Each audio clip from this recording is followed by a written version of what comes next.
Бүгін біз 29-108 әскери бөліміне ашық есік күніне келдік.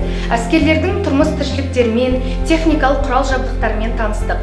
Алдағы уақытта жігіттеріміз қорғауға дайын екеніне сенімдімін.